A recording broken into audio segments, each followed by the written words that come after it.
안녕하십니까. KB국민은행 자본시장그룹 수석 이코노미스트 문정입니다. 이번 주 경제로 시장 읽기에서는 최근 논란이 되고 있는 미국 경제 리세션과 미국 금리 인하 사이클에 대해서 알아보도록 하겠습니다. 지난 8월 2일이었죠. 미국에서는 7월 민간 고용보고서가 발표됐는데요. 신규 취업자 수는 예상치를 하회했고 실업률은 예상보다 높았습니다. 이렇게 실업률이 상승한 것을 두고 경기 침체, 즉 리세션에 대한 논란이 좀 불거졌는데요. 미국 국채 금리가 급락하고 뉴욕 증시도 낙폭을 확대했습니다. 더 황당스러운 것은 8월 5일날 월요일날 일본과 한국, 대만 증시가 일제히 급락했다는 건데요. 최근에 경기 침체 가능성이 낮아졌다라는 이유로 일부 지표들, 금리나 아니면 증시가 반등을 했지만 아직까지 8월 2일 이전의 수준으로는 못 미치고 있습니다. 그렇다면 미국 경기 침체는 누가 판단하는 걸까요? 이 미국에서는 전미경제학회, 전미경제연구소라고 하는데 NBER이라고 좀 불리고 있습니다. 이 NBER에서는 1920년에 설립된 미국의 비영리 조직인데요. 이 연구단체에서 미국 경제에 대한 경기 사이클, 경기 침체 사이클을 발표하고 있습니다. NBER에서는 1948년 이후로 미국 경기 침체가 모두 12번 있었다라고 발표하고 있는데요. 이 경기 침체 사이클에 있어서 실업률 지표를 가장 중요한 지표로 보고 있습니다. 따라서 실업률이 가파르게 오를 경우에 경기가 이제 고점에서 미국 경기가 이 고점이 피크에서 저점인 도우까지 이제 내려왔다라고 보는데요. 경기가 급격하게 내려가는 부분을 경기 침체라고 보고 있습니다. 이렇게 고점하고 저점을 이어지는 기간이 그렇게 길진 않았습니다. 다만 이 짧은 기간 동안에 경기 침체가 발생하면서 경기 침체로 인해서 실물 경기나 아니면 금융시장에 상당한 충격을 주었다라고 보고 있습니다. 자, 그럼 이렇게 미국의 경기 지표는 어떤 지표로 판단하게 될까요? NBR에서는 여러 가지 실물 경기 지표를 참고로 두고 있는데요. 미국 경제 상황을 가장 잘 보여주는 지표로 몇 가지를 뽑고 있습니다.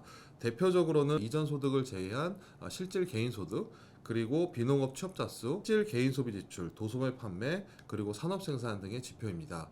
이 중에서 산업 생산을 제외하고는 대부분 다 가계와 관련된 지표인데요. 예를 들어서 소득 지표나 아니면 소비 지출, 그리고 취업자 수 이런 고용 지표로 주로 이제 뽑고 있습니다. 이렇게 된 부분은 미국 경제에서 약 70% 가까이가 이제 소비로 구성이 되어 있는 부분이고, 미국 경제에서 소비를 만드는 게 소득이고, 소득 중에서 가장 많은 비중을 차지하는 게 근로소득입니다.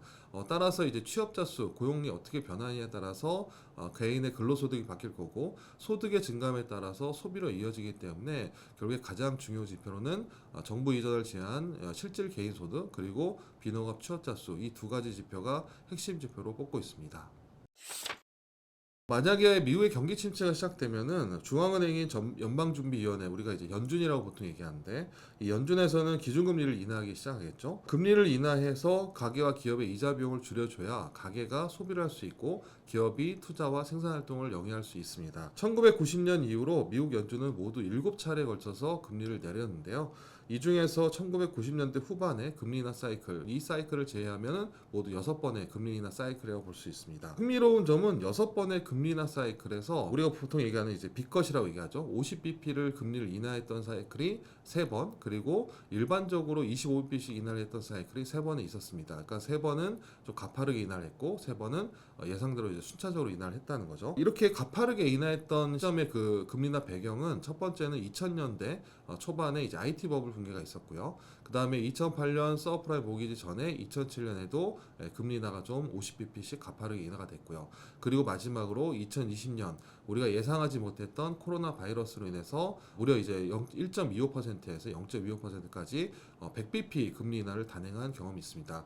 이 세 가지, 그러니까 버블 붕괴나 아니면 예상치 못한 바이러스 충격 이런 것들 제외하고 실제로 실물 경기가 나빠지면서 아니면은 경기가 슬로우해지면서 금리를 인하했던 부분은 90년대 후반, 그 다음에 2000년대 후반 있고요. 그 다음에 90년대 초반에도 있었죠. 이 세 차례는 25bp 인하하고 조금 더 경제 상황이나 시장 상황을 보고 추가적으로 인하하는 그런 이제 순차적 금리 인하 사이클을 보였습니다.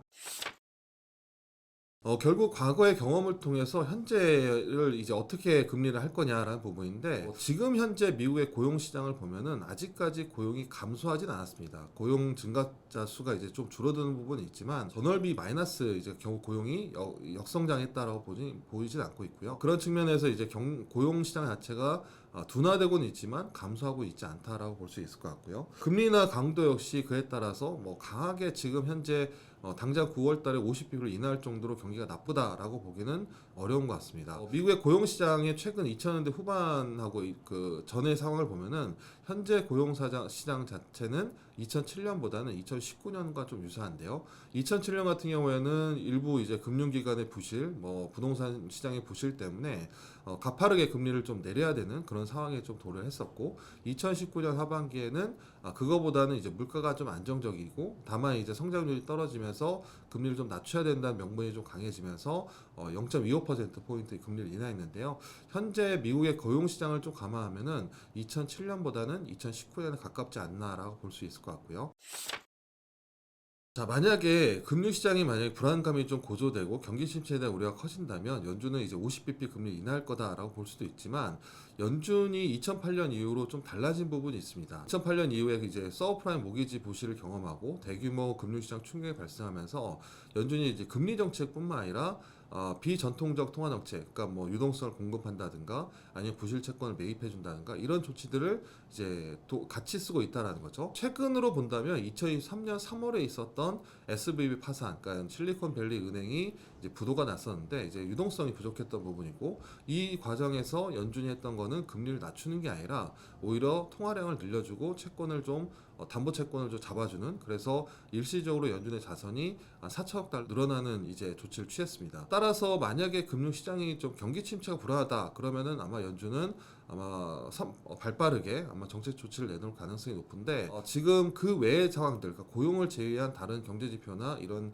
실물 경제 상황을 봤을 때 당장 50bp를 인하해서 오히려 시장에 또 불안감을 주는 것보다는 금리를 0.25% 내리면서 만약에 돈이 부족하다, 유동성이 부족하다 했을 때는 오히려 이제 펀드를 구성한다든가 아니면 채권을 매입하는 조치로 아마 시중 유동성을 공급하면 시장도 안정시키고 불안감도 좀 떨칠 수 있는 그런 요인이 될 것 같습니다. 이번 시간에는 아직 남아있는 미국의 경기 침체 우려, 그 다음에 연준의 금리 인하 사이클, 비컷에 대한 얘기들이 있지만, 사실상 지금 미국 경제 상황을 종합해서 본다면 아직은 비컷이라고 단언하기 좀 어렵지 않나라 보고 있고, 오히려 그렇게 할 경우에 이제 경기 침체에 대한 불안감을 키울 수 있기 때문에 아마 0.25%포인트의 금리를 내리고 경제와 시장 상황을 지켜보지 않을까라고 봐야 될 것 같고요.